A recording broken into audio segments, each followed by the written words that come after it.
Welcome to Unboxing Women, where we expose the music and entertainment industry's dirty little secrets. Here, we uncover the truth of what is hiding behind the gossip, the glitter, and the fame. I'm Micah, and I have 2 cats. And I'm Dana, and I have 1 cat. On this episode, we are about to unbox the gossip behind the Blake Lively and Justin Baldoni scandal, and we're going to go a little bit deeper. It's not only going to be about that, it actually raises a lot of issues. Wait, who? Can you first explain who these people are, because I have no idea? Yes. Blake Lively, you probably know if you haven't been living behind a rock or beneath a rock. Well, Well, have you seen Gossip Girl? No. Okay, well, you have been living beneath a rock then. Yes. Basically. I guess, yeah, I knew it was gonna be something like Gossip Girl, and I'm like, I don't watch this kind of thing. I don't enjoy watching. So it was kind of her breakthrough role, playing Serena Williams on Gossip Girl. Was it Williams? I don't know. Not Williams. So that's the Blake tennis Lively player. is an actress. Yes, she's an actress. Sorry. Okay. These are both actors. Good. Justin Baldoni is also an actor and apparently director. And they work together on the movie It Ends With Us. And so in this, the thing I'm talking about, it all happened or started in August 2024 when they were doing the promo of It Ends With Us. And there was no promo with Blake Lively and Justin Baldoni together. Like, they did separate promo events. And so TikTok obviously went crazy and started, sleuthing around. And they were like, why isn't this? And at the same time, actually Lively launched her new hair care brand, which people on the internet thought was kind of tone deaf, because the movie is actually also about domestic violence as well. So they all were like, why is she launching her hair care brand now during the promo for this movie, and what is happening, and blah, blah, blah. So there was a lot of stuff going on. Matter? Yeah, okay. Well, that's probably the point. Yeah, it's kind of a little bit. It gets into the point. So they just thought that it was tone deaf to be promoting your hair care brand while also not addressing the domestic violence aspect during the promo of the movie, because she was doing something with flowers or something. I don't know. TikTok didn't like it. Okay. And so actually in December 2024, so like a couple of months later, Blake Lively then filed a sexual harassment claim against Baldoni. Oh my God. Okay. Yes. And then end of December, Baldoni files a counterclaim against her for, what's it called when you, is it libel or defamation? Defamation, yeah. Defamation. For his reputation. Yeah. Exactly, yes. And so this is when the gossip realm of TikTok and kind of public court records come together. So all these content creators who had been talking about this for a while, and this is also kind of when I think I first heard of this, because I'm not on TikTok really. I'm not on Instagram much anymore either. But I heard about this and I was like, what are they talking about? What is happening? Why is Blake Lively suddenly like being titled as the worst of the worst? Because all the TikToks that I saw were all against Blake Lively, and it was like super strange to have this sudden kind of thing. That's really strange, because I did not hear anything about this. Otherwise, I would have known who these people were. And I am on TikTok, and it just goes to show how different your feeds are. Yeah. And you weren't even on there, and still you heard about it via, I don't know where. Where did you hear about it then, if it was on TikTok or Instagram? Well, I've kind of replaced my TikTok and Instagram hobby with YouTube Shorts. So maybe it kind of landed on YouTube Shorts. It's the same thing. It's the same thing. I'm trying to Yes. not do that as It's much probably on either. Shorts. Yeah, But yeah, yes, yeah. so probably got it on Shorts. And also, this was Okay. 2024. I don't think I deleted Instagram by then, so I think, Okay. yeah, off my phone basically. So there was this news article at that point, which is where this came out exactly when I kind of started hearing about this. Mm-hmm. And it's called "We Can Bury Anyone Inside a Hollywood Smear Machine." And it was by the Whoa. New York Times.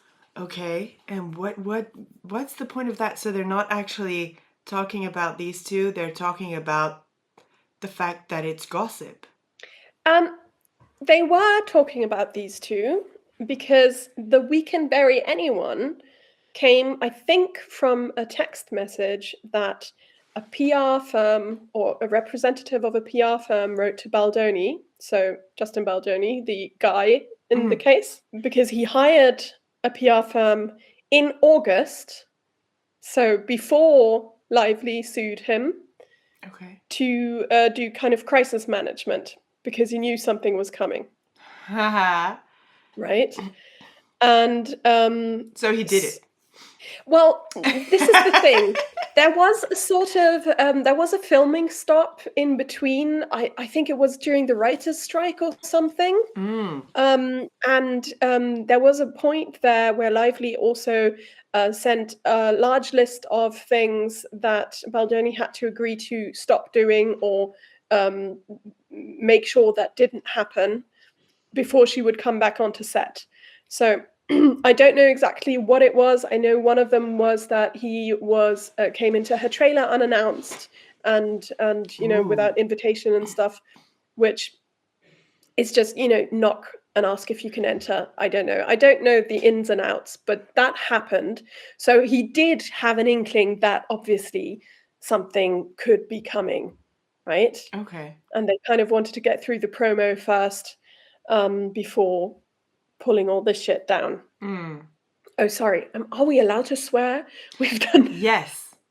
Yes, we are. We heard a rumor that swearing in the first 2 minutes of your podcast might be bad for your algorithm. But yeah, was that clickbait? I don't know. Have we fallen for it?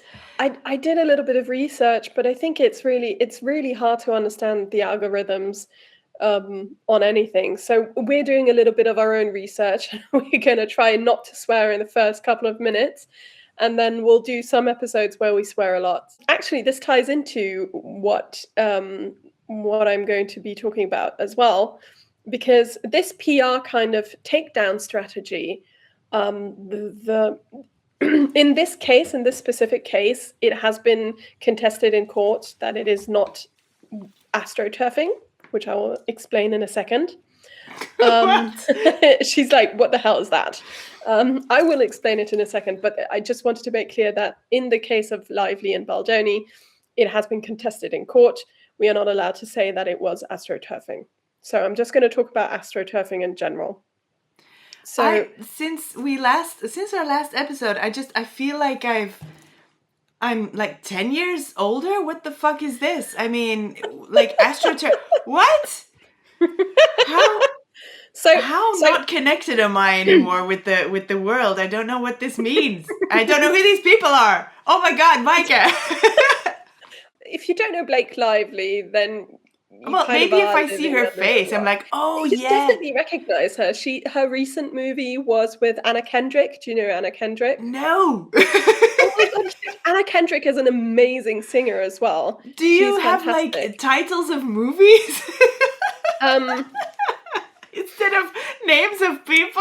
Right, so Anna Kendrick, what's her most... Pitch Perfect is her most kind of famous thing, I think. I hate this kind of... That's the thing. Like Pitch Perfect and like Gossip Girls, it's all like this nya, and people talking and like stuff going on and people doing things to people, and I just don't like to watch that stuff because I get very annoyed. I don't do that in my, my daily life, like, like the teenage thing and we go blah, blah, blah.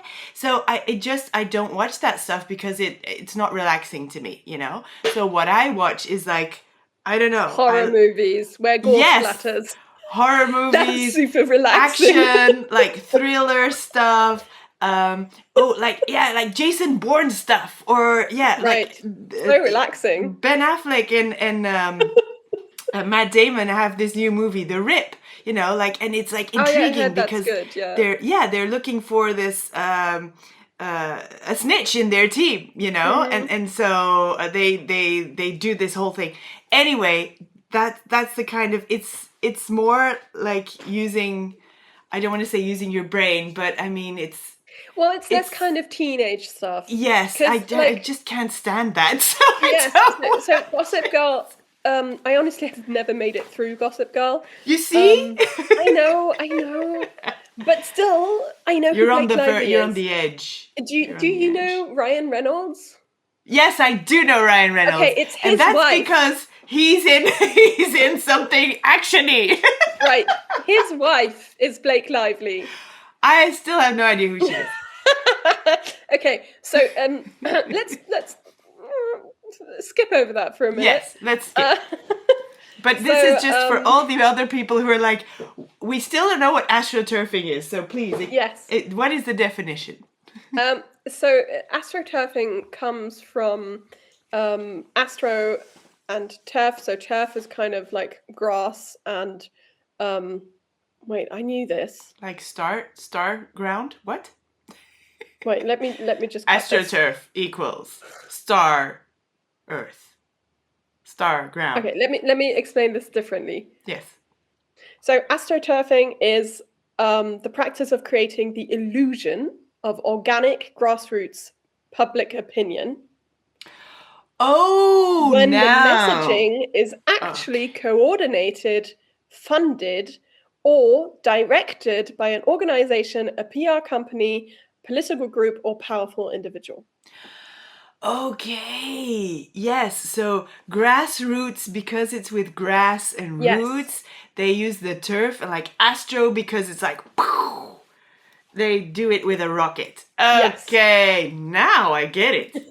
Thank you very much. Paid influencers or commenters who don't disclose their sponsorship are part of that. So technically you always have to say I am sponsored by, or this is an ad, or whatever. And in this case they don't. Then there are fake or coordinated social media accounts, so just like bots, etc. So there's different ways of doing this, and then there's always, and this is why it gets a little bit difficult to discern, is there's always some organic people doing this, and not just because other people did this who were paid.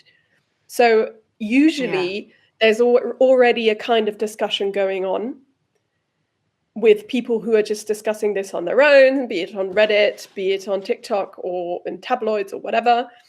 And then what these companies do is they basically amplify that by just creating more content around that. And it's always very negative or very positive. So it's kind of to sway perception.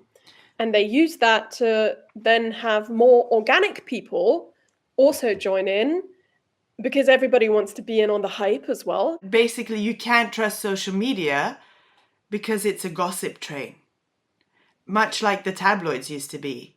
Yes. But so now it's like everybody can join in, and it's not just, well, at tabloids, you used to have to actually buy them and then read them, but then you did gossip about it with your friends maybe, or you could call into the magazine and just, give extra stuff like, I heard this. So, but it all went a little bit slower. But is it really different than, I think it is different though. I think it is dangerous because before you had the magazine, you had the tabloid in your hand and you knew that it was a tabloid. On the other hand, journalists are like, well, I don't want to say bound, because I guess they don't all do that, especially if they're, oh, my cat is on the move. What is she going to do? It's always dangerous. Yeah, journalists have to verify their sources, but I have the impression that tabloids just said whatever. Tabloids don't. They don't.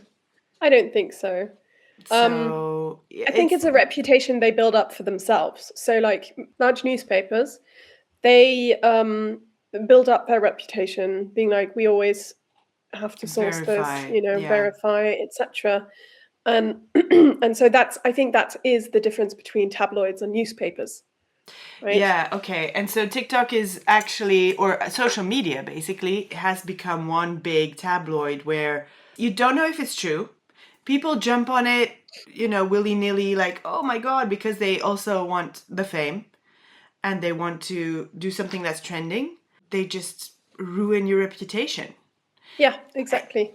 Saying the word reputation reminds me of Taylor Swift and what she also went through, because the same thing, journalists were always mocking her about that she was dating and like couldn't keep the guys or something, and that's when she wrote Blank Space as an answer to that, which it's none of their business. Nope. But if you yourself are in a beef with someone and you are paying a PR company to do this in your favor for the lawsuit in court that is coming, I mean that's a whole nother level. It's right. It's really, I don't know, it's evil. I don't know.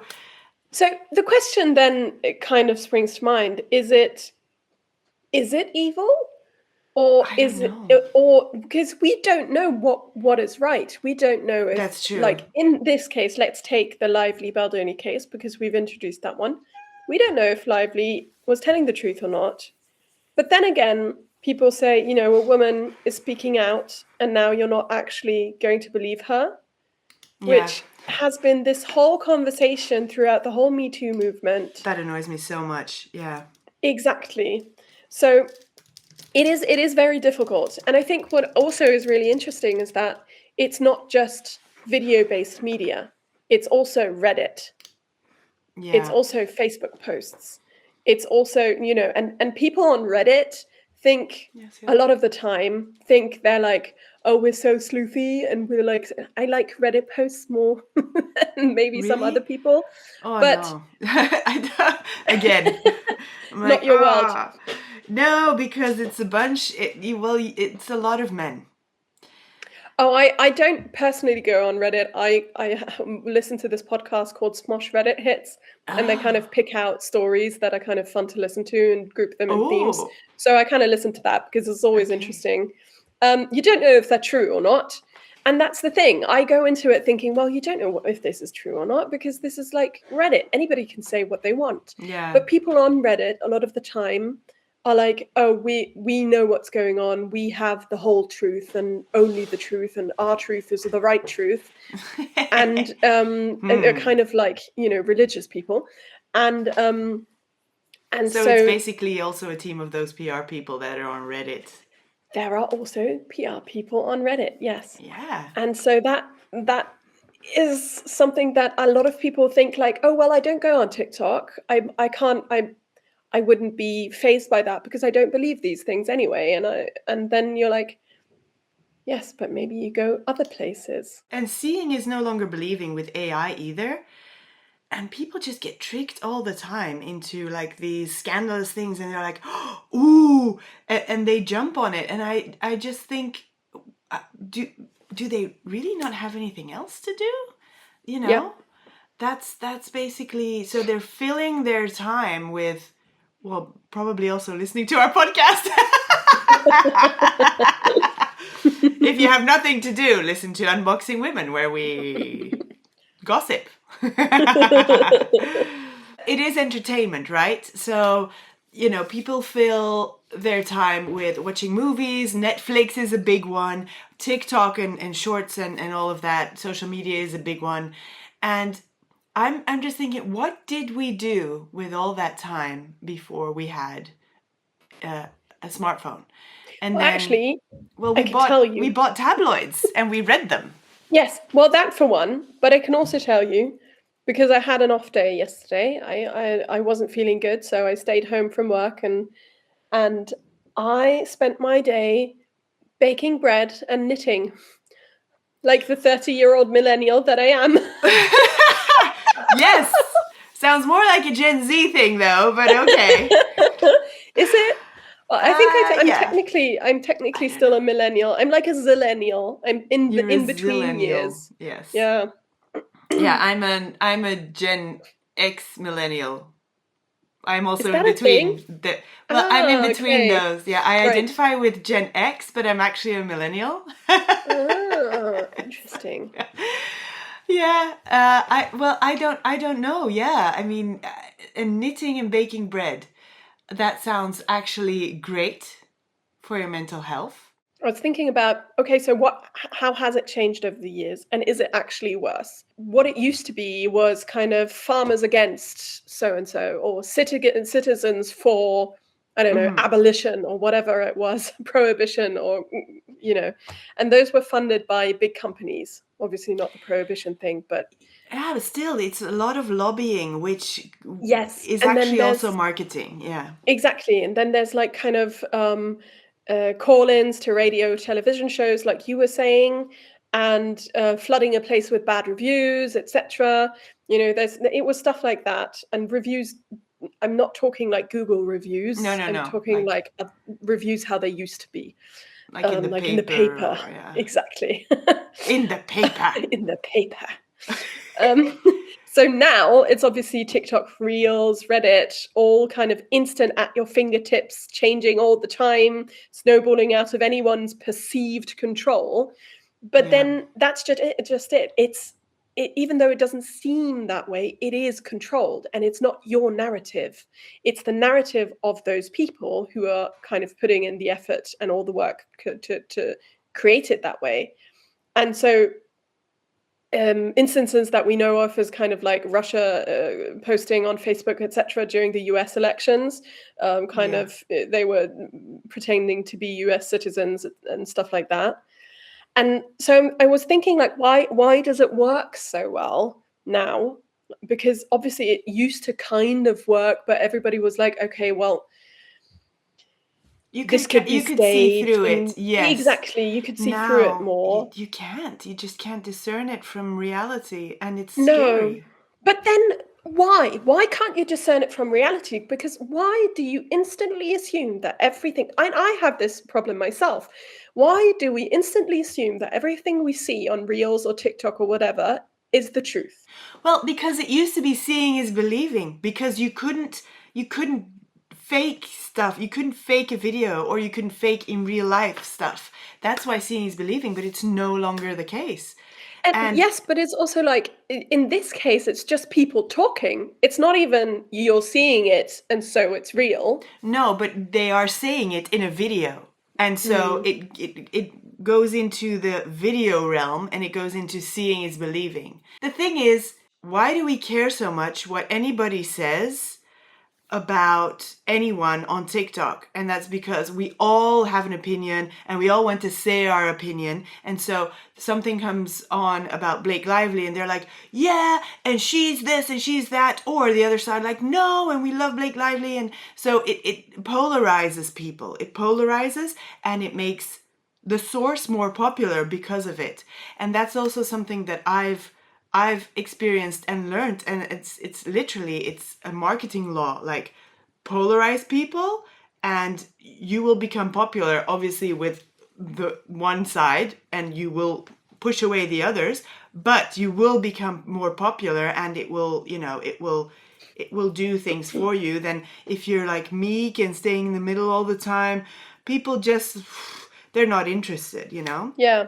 So the polarizing part is what people love. I guess, again, entertainment, or It might be a form of kind of tantalizing entertainment. yeah. It's also kind of, it ties back to the saying all PR is good PR, right? Yes, All publicity is good publicity. I've always said And that as well. Yeah, I it's horrible, but it's actually, true. the thing is, I actually looked into this specifically on the Lively Baldoni thing because they were promoting a movie.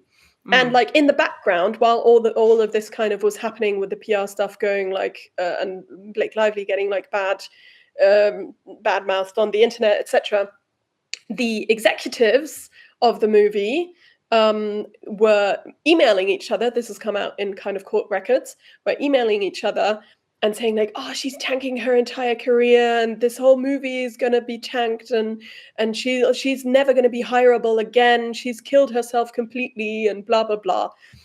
And actually, they were predicting a box office return of about 300 million, and they got a box office return of about 350 million.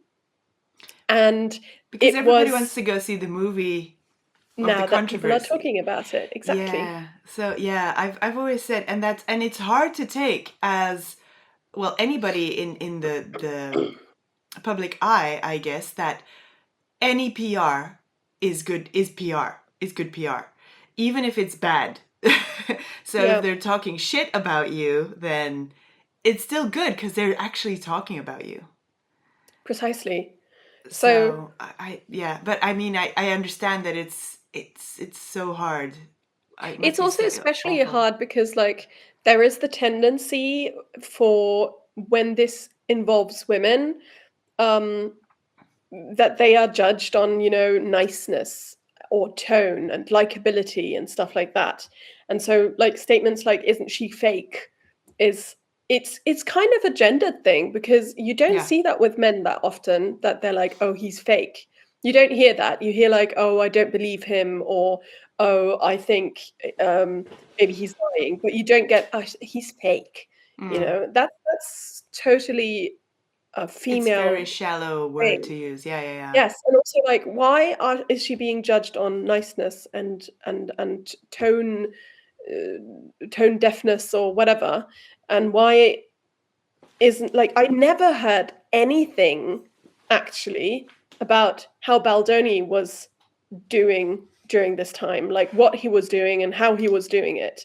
It was all surrounding Blake Lively. If you're the subject of this stuff online and you're exploding because you've done something or they think you've done something, or should you step in? Can you just leave them because they're talking about you so great, but just you don't need to provide an answer. That's also sometimes I think something that shouldn't be done. Just don't engage with it. Like Taylor Swift, she didn't engage with, well, she wrote a song about it, but she didn't go online and say, hey, that's not true, and this and that and that, Yeah, So how far do you also go in because the moment you say that's not true, that's not good. exactly. It's like being in a She said thing. yeah, but it's Mm. I wanted to say it's like being in an abusive relationship where you're being gaslit, Hmm. and one person is just lying to your face, and then you can't say that's not true because it doesn't work. And I Yeah. think internet is also a big gaslighting place where Mm. stuff is going around and you just have to try and ignore it. And okay, I understand you might want a PR firm to maybe do something on the other side and like kind of counter it, but is it really necessary? I mean, you see everybody went to see the movie because of that. And is she really unhireable now? I don't think so because she did another movie straight Exactly. after. Remember when Will Smith hit Chris Rock in the face, and he was never going Sorry. to he was never going to be in a movie ever again. He's done Oh movies. yeah, he's I in mean, movies. it doesn't. I People don't want to say forget it very doesn't matter. quickly. Yeah, but it Yeah. doesn't matter, does it? I mean, it doesn't matter. Well, I'd argue that like slapping someone should matter, but that's a different topic. Yes, okay, but I mean, in the broader perspective, what humans are doing on Earth, Mm. what our individual lives are, it doesn't really matter in the bigger scope of things and how you live. And I mean, this is very philosophical, but you know what I mean. It's like, yeah, what my neighbor is doing. It's fun to watch the train wreck, but it doesn't impact me. Mhm. And will I talk to my neighbor again? Yes, I will. And might I hire my neighbor if I need their services because they're an expert in something? Probably, but whatever is happening in their personal lives, even if I'm seeing it and it's like, oh my God, does it really matter to me, no, it doesn't, It doesn't impact your life. It doesn't impact, Yeah. But I'm Yeah. like, ooh, and I can go watch and Twitch, curtain Twitch. Right. Okay, that's actually a But really it good doesn't kind of... impact, it doesn't impact Yes. me, I feel like that's a really good description or kind of simile, because it's kind of like back in the day, kind of going and peeking behind the curtains to watch your neighbours Isn't have a that fight gossip? on the front yard. Yes, it's Yeah. gossip. That's gossip. Yeah. So actually, I have like a little bit of a dark twist. Have you seen what the neighbor did? Blah blah blah, like that. Dark twist. Yes, Yes, I want it. I have a little bit of a dark twist towards the end, because I kind of went into a hole with this one, and I was like, so how did this happen, and what does that mean for us as artists, and does it impact us, or or for people in the spotlight, and so I came to the conclusion it's basically whoever has the most power can twist anything against you, which to me is absolutely a horrific idea. Obviously, Money or power? power, but I'm guessing money is very much involved. So Okay. for me, that I just use that as kind of to be like, okay, the person who has more than me, basically. And so some might say it includes kind of power and narrative display, and that is kind of new. But I disagree, because I don't think that that's new. Because when people didn't know how to read, those in power just told those who weren't, who weren't, what to believe, and in who to believe, and what to hate. And this is absolutely no different. It's like we're kind of peasants. That's also gaslighting. Yeah, just telling the crowd what is the truth, what is truth. Yes, or being like, oh, I cut your taxes, and oh my God, look, a fire! And then everybody is distracted by the fire, and you run away and you cut the taxes, or well, not cut, you increase the taxes. Sorry. Yes. Yeah. Yeah, exactly. Yeah. So A it's distraction. I feel like it's kind of the same thing using different methods, and it's really quite disgusting, to be honest. Okay, so it's a power narrative. It's all about power. It's all about tricking somebody into believing whatever to make you the good guy. And so, like, I went further into kind of my little rabbit hole, and I was like, what can we do about it? Like, as individuals, I was like, well, you can kind of stop watching TikToks and stuff, and blah and bleem, whatever. But I mean, there's going to be new things. There's always going to be new things. And also, then I was like, okay, so if you want to watch TikToks, then maybe kind of second guess what they're doing and what they're saying. And then I was like, well, that quickly leads to you sitting somewhere with a tinfoil hat and Well, I wouldn't say tinfoil, believing in but conspiracies. well, no, that's really believing in conspiracies. I would say give less of a fuck, really. Oh, yeah, also something that we saw, actually. This is interesting for everyone. So we're on Google Hangouts also to record, because Micah is in Germany and I'm in Belgium. And there's actually a hidden setting somewhere, which is by default on, and it says that it sends your video and audio to third-party partners of Google. So basically that's anybody paying Google to advertise. It's probably sending the data to them, or using the data to target you in any case. So you have to go and shut it off. So if you're doing a Google Hangout, Google Meet, whatever, you have to click on the little thingy, the settings thingy, and go into the settings to turn it off, because it will be by default on if you make a new meeting out of your calendar. Which is absolutely shocking. It's very, very scary. And that's why, people still are believing, but I turned it off on my iPhone, that I'm not sending like any analytics things to Mac, or, and that it all doesn't matter. They're listening anyway. Because of these settings that are by default. And you know what? You turn them off. It's like Facebook, Meta. Oh my God. You turn a setting off, and then the next update, they'll turn it on again behind your back. Oh my God, it's so annoying. I hate that. And And then oh, you get notifications. I turn off all notifications, and all of a sudden I get a notification. I'm like, ah, an update. Let me go through the settings. And then everything is turned on again. I'm like, fuck, what the hell? I think I'm, it also should be like, it should be the law that you have a reject all cookies button.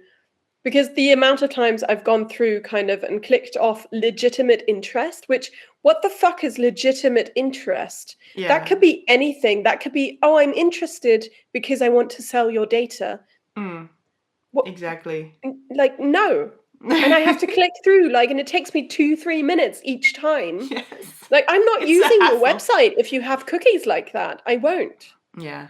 Yeah, I also So, turn off cookies, and then there's stuff on the website that just doesn't work because I right? Yeah. rejected the cookies. Yeah. Yeah. So I'm like, oh God. Oh, what do I do now? Yeah. What do What do we do I do now? now?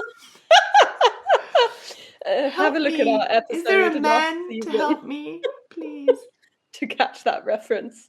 I'm a bit scared for the kids because even if you just turned 18 or whatever, I mean, let's be honest, look back at when you were 18, you knew so little, and you only know now that you knew so little then, and you couldn't see the difference between these things, and they care so much. Oh God, they care so much. Teens, they care about everything, about their looks, about what people think, about this and that, and about what Blake Lively is doing. They care, they care, they care. It does worry me a bit for the next generation because with AI, they don't know what is real. They haven't learned how to discern it.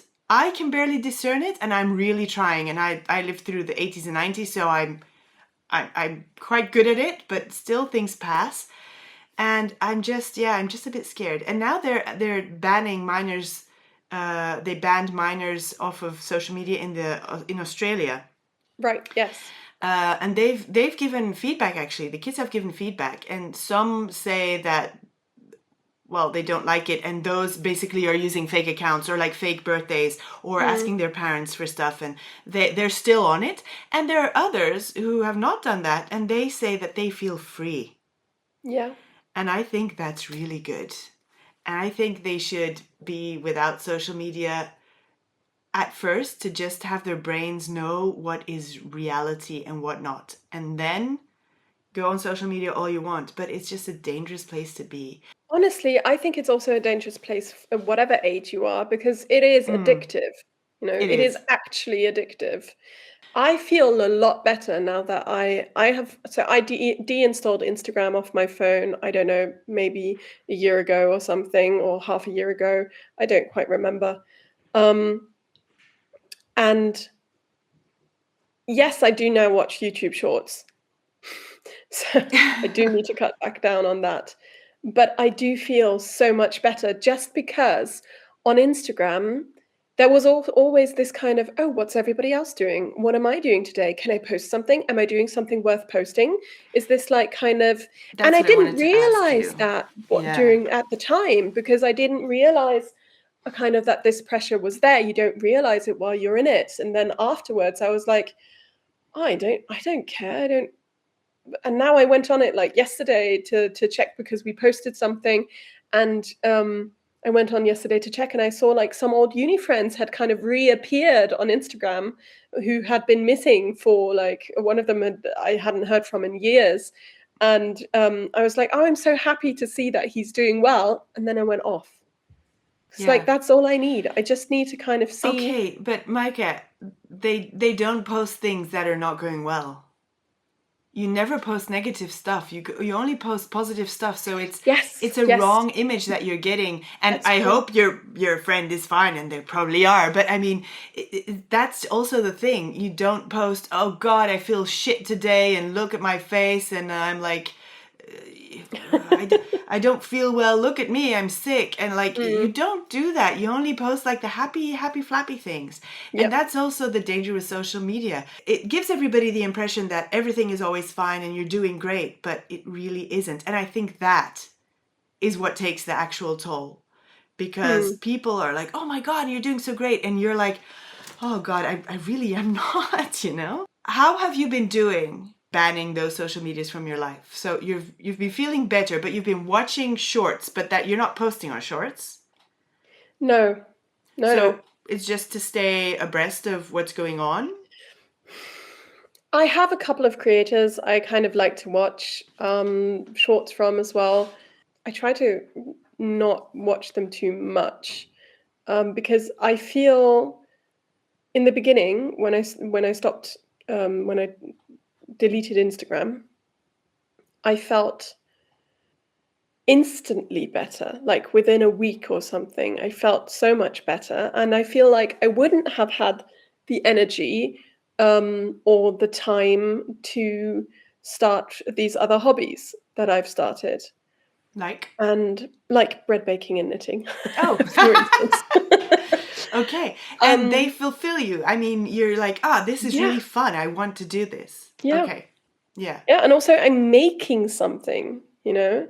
It's not, it's something physical. It's something that will, which I can see later on, or in the bread case I can eat. I think physically doing things and then seeing the result of that is so good for your mental health. Talking about the ban as well for minors now in the EU, and they're just watching Australia to see a little bit longer how things are going. But I think it might come, and you know what? I think it's good. I think so too. Yeah, I think it'll be good for everyone. Well, we're going to be the boring old people who say that, but... Yeah, but you know, they used to say that to me as well, and I'm like, oh, you don't know what's good for me. But yeah, you know, actually they were right, so yeah, we're right, so suck it up. My childhood didn't have that, so I don't think it's necessary for a childhood. No, exactly, it's not necessary, because, and again, we're talking about what we've lived through and everything. It's like, yeah, but in our day it wasn't enough, so you don't need it. But it's true. Yeah. And anyway, those who want to will get it with like a fake birthday anyway. Exactly. I mean, yeah, it's just, I think it's better for your mental health to just be able to take a break. And being able to take a break is not caring so much what comes on it all the time. That's the thing. And getting older makes you care less. That's what I've experienced now. I'm really at a fuck everything stage. Yeah, we were talking about this earlier. Yeah, I don't have any makeup on. I'm like, I'm not, fuck it. Yeah, because it does take a while. I was thinking about putting on mascara, which, you know, doesn't take ages, but I was just like, nah. I just don't feel like it. And who cares? Why would they care? Why would they care? Why should they care? Why should they care? Exactly. Yeah. They shouldn't care if I have makeup on or not. It's and even fun. If they did care, why should we care? Yes. Oh my God. I think that's all for today. So thank you for tuning into a very philosophical Unboxing Women. And we're back with season 7 every Tuesday from now on. If you have gossip to share, send us an email on hello@unboxingwomen.com. Send a DM or tag us in your post. Don't forget to give us a like on Instagram and Facebook. We are also on Facebook now. Or subscribe on YouTube or wherever you're listening to us. My name is Dana Rex, and I've been chatting with Micah Rose. Tune into another episode of Unboxing Women next week. See you then. Bye. Bye.